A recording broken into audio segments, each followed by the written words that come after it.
बिस्मिल्लाहिर्रहमानिर्रहीम। मेरे 12th class के प्यारे स्टूडेंट्स, अस्सलाम वालेकुम। I am Ali Hasan and welcome to my YouTube channel chemistry with Ali Hasan. तो जो 12th क्लास के स्टूडेंट्स हैं, आप लोगों के एग्जाम्स होने में बहुत कम टाइम बेटा जी बाकी रह गया है। तो अब आप जो है अपने प्रिपरेशन को लेके या तैयारी को लेके ना थोड़े से सीरियस हो जाएं, थोड़े नहीं बल्कि बहुत ज़्यादा सीरियस हो जाएं, क्योंकि अब बहुत ज़्यादा टाइम आप पीछे वेस्ट कर आए हैं। 11 महीने आप पीछे ज़ाया करके आए हैं और 11 महीनों के अंदर आपने जो है वो कुछ भी नहीं किया, जस्ट आपने जो है वो सोशल मीडिया पे टाइम वेस्ट किया या फिर आप लोगों ने जो है इधर उधर घूमने फिरने में जो है टाइम ज़ाया किया है। तो ये लास्ट एक मंथ है, इसमें अगर आप सीरियस होके और डेडिकेटेड होके अपनी तैयारी को टाइम देते हैं तो इंशाल्लाह आप जो है अच्छे मार्क्स के साथ पास आउट हो सकते हैं। फिर भी अगर आपका पढ़ने का दिल नहीं करता या अभी भी आप में वो मोटिवेशन नहीं आ पा रही, आप सोच रहे हैं कि नहीं यार मैं तो आखिरी दिन पढ़ूंगा, मैं वन शॉट लेक्चर देख के पढ़ूंगा, तो बेटा जी कोई भी जो है ना बच्चा वो आखिरी वन नाइट के अंदर जो है वो तैयारी कर ले सेकेंड ईयर केमिस्ट्री की, तो ये तो बेटा जी इम्पॉसिबल है। हाँ, वो बच्चा जिसने पढ़ा हो पूरा साल साथ चीजें तैयार की हो, वो अगर एक नाइट बैठ के रिवाइज भी करे तो उसका हो जाएगा, वरना जीरो लेवल से अगर आप स्टार्ट लेते हैं और फिर आप कहते हैं कि मैं वन नाइट में वन शॉट लेक्चर देखूंगा और मैं जी कर जाऊंगा, तो ये तो फिर बहुत ज्यादा जो है ना मुश्किल होने वाला है आपके लिए। क्योंकि आप देखें अपने पेरेंट्स का सोचें कि जब आपका रिजल्ट आएगा, आप अच्छे मार्क्स से पास होंगे, तो आप देखें आप उन्हें कहेंगे कि डैड मैं पास हो गया, माँ मैं पास हो गया, माँ मैं पास हो गया, तो आप देखेंगे उनको कितनी खुशी होगी, कितनी ज्यादा जो है उनके चेहरे पे एक स्माइल आएगी कि यार हमने हमारा बच्चा जो अच्छे नंबरों से पास हो गया। फिर आपको पता है कि आपके रिश्तेदार जो है वो आ जाते हैं, रिश्तेदार जो है उनमें डिफरेंट तरह के जो है लोग जो है विजिट कर रहे होते हैं, उनकी कान सिर्फ इसी तरफ लग गई, जैसे रिजल्ट आए कॉल करेंगे, हाँ जी आपके बेटे ने पेपर दिए थे, सुनाए जी पास हुआ या नहीं हुआ। अब सोचें खुदा ना खास तो कोई मिसहैप होता है, आपको सप्ली लग जाती है, तो आपके पेरेंट्स कैसे फेस करेंगे रिश्तेदारों को या रिलेटिव्स को? उन्हें क्या कहेंगे कि नहीं यार हमारा बच्चा इस साल रह गया, हमारा बच्चा इस सब्जेक्ट में रह गया। तो आप अपने पेरेंट्स का सोचें कि उन्होंने आप पे इतना इन्वेस्ट किया है, तो इनका वो आपसे कोई चीज डिमांड नहीं करे, they are not demanding your money, they are not demanding your food. वो सिर्फ ये डिमांड करेंगे हमारा बच्चा अच्छे तरीके से पढ़े और अच्छे मार्क्स के साथ पास हो जाए। तो इतना तो हम अपने पेरेंट्स के लिए कर ही सकते हैं, जब वो हमारे लिए इतनी स्ट्रगल कर रहे हैं, इतनी एफर्ट कर रहे हैं, इतनी इन्वेस्टमेंट कर रहे हैं, तो यार अगर हम उनको पढ़ के अच्छे मार्क्स ला दें तो ये तो मैं कहता हूँ जितना उन्होंने हमारे लिए किया ना, ये उसके मुकाबले में कुछ भी नहीं है। तो इस चीज को आप सोचें और अपनी तैयारी को लेकर ना सीरियस हो जाए। और केमिस्ट्री में कोई मसला आ रहा है तो बेटा sir Ali is there for you, आप जो है यूट्यूब पर आए केमिस्ट्री विद अली सर्च करें, वहां पर आपको 12 केमिस्ट्री के प्लान्स मिल जाएंगे, आप कोई भी प्लान देख लें, स्मार्ट प्रिपरेशन प्लान, उसमें लिमिटेड चैप्टर्स हैं, आप उसके अकॉर्डिंग तैयारी करें। Chapter wise important long question मेरे चैनल पे पड़े हुए हैं, chapter wise important short questions पढ़े हैं, आप वहां पर जाएं, उनको देखें, इस वीडियोस को वॉच करें, आपको याद खुद ब खुद होती जाएंगी, अंडरस्टैंडिंग लें, राइट आप खुद कर लेंगे। तो केमिस्ट्री में तो आपको कोई मुश्किल नहीं आने वाली, अगर कोई मुश्किल आ रही है तो फिर आप जो है मेरे चैनल विजिट करें, आपकी सारी मुश्किल जो है वो हल हो जाएंगी। आज जो है मैं आपको चैप्टर नंबर 9 जो है एरोमेटिक हाइड्रोकार्बन्स, उसका मोस्ट इंपोर्टेंट लॉन्ग क्वेश्चन है फ्रीडल क्राफ्ट रिएक्शन के नेम से। उसमें अल्काइलेशन और एसाइलेशन दो पार्ट है, अल्काइलेशन हम लास्ट वीडियो में डिस्कस कर चुके हैं, आज मैं आपको एसाइलेशन समझाता हूं। तो आइए चलें आपको एसाइलेशन जो है इसका कॉन्सेप्ट दूं। पहले मैंने हिस्ट्री गाइड कर दी है, ये फ्रीडल क्राफ्ट रिएक्शन होते क्या है, किसने इनको इंट्रोड्यूस करवाया। तो दो साइंटिस्ट थे, एक था बेटा जी चार्ल्स फ्रीडल और दूसरा था जेम्स एम क्राफ्ट, ये पूरे इनके नाम राइट किए। 1877 के अंदर इन्होंने अल्काइलेशन और एसाइलेशन रिएक्शन के दो रिएक्शन बेटा जी इंट्रोड्यूस करवाए थे, और कलेक्टिवली इन्हीं दो रिएक्शन को हम नाम क्या देते हैं, फ्रीडल क्राफ्ट रिएक्शन का। आज हम डिस्कस करने जा रहे हैं एसाइलेशन रिएक्शन। एसाइलेशन रिएक्शन क्या होता है? This is basically a substitution reaction. क्या होता है? Introduction of acyl group. अब एसाइल ग्रुप क्या होता है बेटा जी? जब भी आपके पास सी डबल बॉन्ड हो, जिसको आप कार्बोनाइल ग्रुप कहते हो, इसके साथ आप एक आर ग्रुप लगा दो, तो ये पूरा ग्रुप जो है ना आर सी डबल बॉन्ड हो, इसको हम नाम देते हैं एसाइल ग्रुप का। इसी एसाइल ग्रुप को हमने बेंजीन रिंग के अंदर इंट्रोड्यूस करवाना है, in the benzene ring in the presence of acyl halide. लेकिन साथ में आप रिएजेंट कौन सा यूज करेंगे? Acyl halide. अब एसाइल तो मैं ऊपर समझ आया हूं कि भाई जब भी सी डबल बॉन्ड हो के साथ एक आर लगेगा तो एसाइल ग्रुप बनेगा, ये एसाइल ग्रुप होगा। इसके साथ हेलाइड का वर्ड लिखा है, हेलाइड का मतलब हम यहाँ पर क्या लगा देंगे? Cl। आप कोई भी हेलोजन लगा दो, क्लोरीन, क्लोरीन, ब्रोमीन, आयोडीन, लेकिन उनके रेट ऑफ रिएक्शन डिफरेंट होते हैं। मोस्ट जो है पॉसिबल या मोस्ट जो है अच्छा रिएक्शन जो है वो Cl लेके जाता है, इसलिए हम Cl यहाँ पर लगा देते हैं। तो एसाइल हेलाइड और कैटलिस्ट आप यूज करेंगे AlCl3 जो कैलकुलेशन में यूज किया था, इस कॉल्ड एसाइलेशन रिएक्शन। अब आगे बढ़ते हैं, जनरल रिएक्शन देखते हैं कि ये आपका बेंजीन है, इसमें हमने जो है एसाइल हेलाइड लिखा है, आर सी डबल बॉन्ड और साथ में एक्स, ये क्या बन गया? Acyl halide. और ये C6H6 वाला आपका बेंजीन आ गया। बेंजीन में बेटा जी 6 कार्बन होते हैं, हर कार्बन के पास एक हाइड्रोजन होता है, और 3 अल्टरनेट डबल बॉन्ड्स होते हैं। हमको 3 अल्टरनेट डबल बॉन्ड्स नहीं लगाए तो हम सेंटर में एक सर्कल ड्रॉ कर देते हैं जो किसी चीज को शो कर रहा होता है। कैटलिस्ट बेटा जी आपका AlCl3 है। अब यहाँ पर आपके पास सब्स्टिट्यूशन टाइप रिएक्शन होगा क्या कि आपका जो ये C double bond O R group है बेटा जी, ये पूरा ग्रुप जो है आपके पास ये बेंजीन के अंदर मौजूद एक हाइड्रोजन को रिप्लेस करेगा और खुद उसकी जगह वहां पर अटैच होगा। तो ये C double bond O R यहाँ से आया, इसने हाइड्रोजन को हटाया और खुद इस कार्बन के साथ लग गया। ये देखिए इस कार्बन के साथ क्या लग गया, C डबल बॉन्ड O, इसके साथ क्या था, एक R, तो एक R लग गया। और ये H आपका निकल के कहां गया, H जो है वो इस वाले X के साथ मिलके क्या बना देगा, HX बना देगा। तो इसाइल ग्रुप जो है बड़ा जालिम ग्रुप है, इसने कार्बन और हाइड्रोजन दोनों को एक दूसरे से जुदा कर दिया है। खैर कोई बात नहीं, इसकी भी खबर लेंगे हम बाद में। तो ये आपके पास क्या बन जाएगा, C double bond O, this is called acyl group. किसके साथ लग गया, बेंजीन के साथ में, एसाइल बेंजीन बन गया।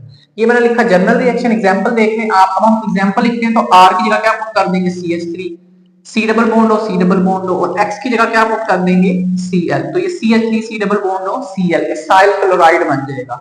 एसाइल क्लोराइड का रिएक्शन बेंजीन से करवाएंगे, फिर ये CH3 C double bond O एक ग्रुप उठ के आएगा, हाइड्रोजन को एक बार फिर हटाएगा और खुद इस कार्बन के साथ यहाँ पर अटैच हो जाएगा, C double bond O CH3, और आपका H इस Cl के साथ मिलकर HCl बना देगा। ये जो कंपाउंड बनेगा इसको एसीटोफिनोन कहते हैं। एसीटोफिनोन का क्या मतलब होता है, इसमें एक तो वर्ड लिखा हुआ है एसिड। एसिड का मतलब जब भी दो कार्बन आ जाए चेन के अंदर टर्म यूज की जाती है एसिड की।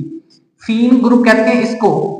ये जो मैं 6 कार्बन ड्रॉ किए C6H5 जो ग्रुप होता है बेसिकली इसको हम क्या कहते हैं, फीन ग्रुप। और एंड में ONE आ गया, ONE का मतलब क्या होता है, कीटोन। अब अगर आप फंक्शनल ग्रुप देखें तो C डबल बॉन्ड O, इसे हम कहते हैं कीटोन। कीटोन के एंड में भी ONE आया और फिनोन के एंड में भी ONE आया, तो ये एसीटोफिनोन बन जाएगा। और जो H था आपके पास यहाँ पे वो इस Cl से मिलके क्या बना देगा, HCl। अब बोर्ड में शॉर्ट क्वेश्चन आता है कन्वर्ट बेंजीन इनटू एसीटोफिनोन, तो आपने ये रिएक्शन उठा के वहां पर राइट अप कर देना, कोई मुश्किल नहीं है। कैटलिस्ट की तरफ बढ़ते हैं। कैटलिस्ट डिफरेंट यूज कर सकते हो, AlCl3 यूज कर लो, FeCl3 यूज कर लो, BCl3 यूज कर लो। बेतहाशा कैटलिस्ट है लेकिन अच्छी यील्ड या अच्छी अमाउंट का प्रोडक्ट आते हैं AlCl3 के साथ, इसलिए हम इसको यूज करते हैं। नेक्स्ट चीज है इलेक्ट्रोफाइल, कौन सा यूज होगा। इलेक्ट्रोफाइल क्या होता है, ई से इसको जाहिर करते हैं, उसको पॉजिटिव चार्ज आता है। इलेक्ट्रो का मतलब इलेक्ट्रॉन, फाइल का मतलब लविंग। इलेक्ट्रॉन को लव करने वाली स्पीशीज को क्या कह देते हैं, इलेक्ट्रोफाइल। जो चीज भी इलेक्ट्रॉन को लव करेगी, इलेक्ट्रॉन की तरफ अट्रैक्शन शो करेगी, तो उसके ऊपर हमेशा कौन सा चार्ज होगा, पॉजिटिव चार्ज। क्यों, क्योंकि इलेक्ट्रॉन पे कौन सा चार्ज है, नेगेटिव चार्ज। तो ऑपोजिट चार्जेस एक दूसरे को अट्रैक्ट करती हैं। तो किसी भी स्पीशीज में पॉजिटिव चार्ज दिख जाए तो इट मींस वो क्या करने वाली है, वो इलेक्ट्रॉन को लव करने वाली है। अब यहाँ पर इलेक्ट्रोफाइल आपके पास क्या होता है बेटा, ये देखो RC डबल बॉन्ड और यहाँ पॉजिटिव चार्ज लगाया, इसे कहते हैं एसिलियम आयन। ये आपके पास यहाँ पर एज इलेक्ट्रोफाइल वर्क कर सकता है। आप एसिलियम आयन में आप R ग्रुप रिप्लेस कर सकते हो with CH3, R group replace कर सकते हो विद CH3 CH2 ग्रुप। और इसका नेम क्या होता है, इसको एसिलियम आयन भी कहते हैं और एसाइल कार्बोकैटायन भी कहते हैं। कार्बोकैटायन इसलिए कहते हैं क्योंकि यहाँ पर आप देखें कार्बन पे पॉजिटिव चार्ज है, तो जब भी कार्बन पे पॉजिटिव चार्ज आ जाए टर्म यूज होती है कार्बोकैटायन। खैर ये आपका एसिलियम आयन जो है ये एज इलेक्ट्रोफाइल यहाँ पर वर्क करेगा। आगे बढ़ते हैं, मैकेनिज्म है जनरेशन ऑफ इलेक्ट्रोफाइल। पहले स्टेप में इलेक्ट्रोफाइल को बनाना है, कैसे बनाएंगे, ये देखें एसाइल क्लोराइड जो हम पीछे लिख के आए थे RC double bond O Cl, इसका रिएक्शन करवाएंगे AlCl3 के साथ। AlCl3 क्या है बेटा जी, लीविस एसिड है। लीविस एसिड हमेशा इलेक्ट्रॉन पेयर को एक्सेप्ट करते हैं, तो यहाँ पर ये जो AlCl3 है ये Cl के साथ मिलेगा। अब आपको पता है जो Cl है इसकी इलेक्ट्रोनेगेटिविटी ज्यादा होती है, तो ये वाले इलेक्ट्रॉन जो है वो यहाँ से खींचेगा और ये पूरा बॉन्ड जो है किस पे शिफ्ट हो जाएगा, Cl पे। ये जब इस पे शिफ्ट होगा बच्चों तो फिर Cl पे कौन सा चार्ज आ जाएगा, नेगेटिव चार्ज, जो कि आपको यहाँ पर दिख रहा है। और ये AlCl3 जो है जब इस एक Cl से मिलेगा तो क्या बन जाएगा, AlCl4, और उसका नेगेटिव चार्ज आ जाएगा। और यहाँ से ये पूरा बॉन्ड इस Cl पे शिफ्ट होगा, कार्बन पे इलेक्ट्रॉन की कमी हो जाएगी, जिससे कार्बन पे कौन सा चार्ज आ जाएगा, पॉजिटिव चार्ज आ जाएगा। हमने कहा जब भी कार्बन में पॉजिटिव चार्ज है, किस स्पीशीज पे पॉजिटिव चार्ज है उसको हम इलेक्ट्रोफाइल कह देते हैं, और जिस स्पीशीज पे नेगेटिव चार्ज आ जाए उसे हम क्या कह देते हैं, बेस कह देते हैं, या लीविस बेस का नाम दे देते हैं। लीविस बेस हमेशा इलेक्ट्रॉन पेयर डोनेट करती है। कैसे डोनेट करती है, देखिए इसके पास नेगेटिव चार्ज या एक्सेस में इलेक्ट्रॉन पेयर जो है वो मौजूद है। सेकंड स्टेप में अटैकिंग होगी इलेक्ट्रोफाइल की, कैसे होगी, बेंजीन रिंग, और ये आपका जो एसिलियम आयन बना था, इलेक्ट्रोफाइल बना था, वो यहाँ पर आएगा। बेंजीन अपने पाई बॉन्ड की मदद से इसके ऊपर अटैक करेगा, क्योंकि देखिए इसमें पॉजिटिव चार्ज है, ये तो अटैक कर नहीं सकता, ये पहले गरीब हो चुका है, अपने घर से जो है इसको निकाल दिया गया है, ये बेवतन बेलोस जो है घूम रहा है। तो फिर ये बेंजीन अपने पाई बॉन्ड की मदद से कार्बन के ऊपर बेटा जी अटैक करेगा। तो ये देखें जो ये वाला एक पाई बॉन्ड है इसके थ्रू ये कार्बन जो है इस बेंजीन से जुड़ेगा। ये देखें आप बेंजीन के साथ ये वाला बॉन्ड इसका हमने बाहर निकाल के लिख दिया और ये सी सी डबल बॉन्ड आर ये आपका आ गया और ये बॉन्ड हाइड्रोजन हमने ऐसे यहाँ पर लिख दिया। अब होता क्या है कि जब ये वाला पाई बॉन्ड यहाँ से निकल जाता है या इसके थ्रू ये ग्रुप अटैच होता है तो इस वाले कार्बन के पास इलेक्ट्रॉन की कमी होती है, जिसकी वजह से इस जगह पे क्या आ जाता है, पॉजिटिव चार्ज आ जाता है। पॉजिटिव चार्ज का बेंजीन रिंग पे पेयर होना is a sign of instability. Benzene बहुत ज्यादा स्टेबल कंपाउंड है, किसी भी कीमत पर अपने ऊपर पॉजिटिव चार्ज लाना पसंद नहीं करेगा। तो इसको हम नाम क्या देते हैं, सिग्मा कॉम्प्लेक्स का। क्यों? क्योंकि ये देखें कि जो आपके पास सी डबल बॉन्ड हो आर या आपका जो साइल ग्रुप है कि बेंजीन रिंग के साथ किस बॉन्ड के थ्रू अटैच हुआ है, थ्रू द सिग्मा बॉन्ड। तो इस बेस के ऊपर इसको नाम क्या दिया जाता है, सिग्मा कॉम्प्लेक्स का। और ये हाईली अनस्टेबल होता है। फिर हम ये बेंजीन अपने आप को स्टेबल करने के लिए क्या करते हैं, नेक्स्ट स्टेप में होती है डीप्रोटोनेशन। डी का मतलब रिमूवल, प्रोटॉन का मतलब H पॉजिटिव, एशन का मतलब प्रोसेस। यानी कि इस प्रोसेस में hydrogen in the form of H positive या प्रोटॉन यहां से निकलेगा। कैसे निकलेगा देखिए, इसको निकालने के लिए हमने लिखा ये benzene C double bond O R यहाँ पर हाइड्रोजन। इसको निकालने के लिए हमने जो फर्स्ट स्टेप में क्रिएट की थी लीविस बेस वो यहाँ पर लेके आए। अब आपको समझाने के लिए मैंने देखिए इसको ऐसे लिख दिए AlCl3 और ये जो Cl था जिसमें नेगेटिव चार्ज है उसको मैंने अलग लिख दिया, दोनों को मिलाएंगे तो AlCl4 नेगेटिव बनेगा। ये negative charge excess electron pair की मदद से इस हाइड्रोजन के ऊपर बेटा जी आपके पास अटैक करेगा। जब ये इस पे अटैक करेगा तो ये वाला जो बॉन्ड है ये कहां शिफ्ट हो जाएगा, आपके पास बेंजीन रिंग के इनसाइड शिफ्ट हो जाएगा। तो नेक्स्ट आप देखें कि आप ये देखें बेंजीन ये सी डबल बॉन्ड हो आर और ये वाला बॉन्ड हमने अंदर शिफ्ट कर दिया। बेंजीन के 3 पाई बॉन्ड पूरे हो गए, बेंजीन स्टेबल हो गया। और क्या एज मिला या क्या फायदा मिला कि बेंजीन के साथ ये C double bond O R जो है इसाइल ग्रुप के इसके साथ अटैच हो चुका है। प्लस जो आपका H है ये क्या करता है, H इस Cl के साथ मिलके HCl बनाता है और यहाँ पर क्या बच जाता है AlCl3 जो कि आपका कैटलिस्ट था और at the end of reaction ये रीजनरेट हो गया। तो इस तरीके से बेंजीन जो है उसके साथ ये एसाइल ग्रुप जो है वो इंट्रोड्यूस हो जाता है और आपके पास एसीटोफिनोन की फॉर्मेशन हो जाती है। तो उम्मीद करता हूँ कि आपको ये टॉपिक समझ गया, अब समझ आ गया होगा और आप इसको याद भी कर लेंगे। मिलता हूँ आपसे अपनी नेक्स्ट वीडियो में, तब तक